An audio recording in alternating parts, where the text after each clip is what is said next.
नमस्कार, आप देख रहे हैं डायनामाइट न्यूज और मैं हूं आपके साथ दीपिका तिवारी।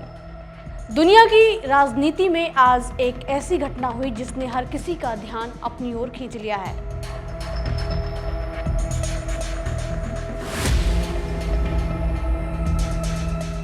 सीरिया की राजधानी दमिश्क, जहां फ्रांस के राष्ट्रपति इमैनुअल मैक्रों आधिकारिक दौरे पर पहुंचे थे, लेकिन इसी दौरान शहर में जोरदार धमाकों की आवाज गूंज उठी।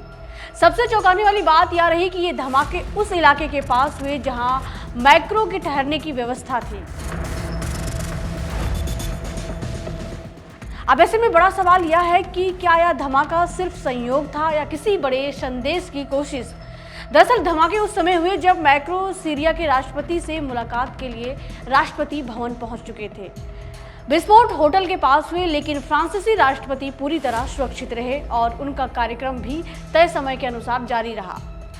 सीरिया सुरक्षा बलों ने तुरंत पूरे इलाके को घेर लिया और सुरक्षा व्यवस्था और कड़ी कर दी है। हालांकि अभी तक किसी संगठन ने इन धमाकों की जिम्मेदारी नहीं ली है। शुरुआती जानकारी के अनुसार विस्फोटक उपकरण सड़क के पास लगाए गए थे। घटना में तत्काल किसी बड़े नुकसान या हताहत होने की पुष्टि नहीं हुई है, लेकिन जांच एजेंसियां हर पहलू की पड़ताल कर रही हैं।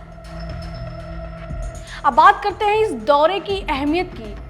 मैक्रों का यह दौरा बेहद खास माना जा रहा है क्योंकि पूर्व राष्ट्रपति बशर अल असद के सत्ता से हटने के बाद किसी यूरोपीय संघ के राष्ट्रीय अध्यक्ष का यह पहला बड़ा सीरिया दौरा है। इस यात्रा का उद्देश्य सीरिया के नए नेतृत्व के साथ रिश्ते मजबूत करना, पुनर्निर्माण और सुरक्षा सहयोग पर चर्चा करना था। लेकिन इसी बीच हुए धमाकों ने यह दिखा दिया कि वर्षों के गृह युद्ध के बाद भी सीरिया में सुरक्षा चुनौतियां पूरी तरह खत्म नहीं हुई है। गौरतलब है, यह घटना सिर्फ एक सुरक्षा चूक नहीं बल्कि एक बड़ा राजनीतिक संदेश भी हो सकती है।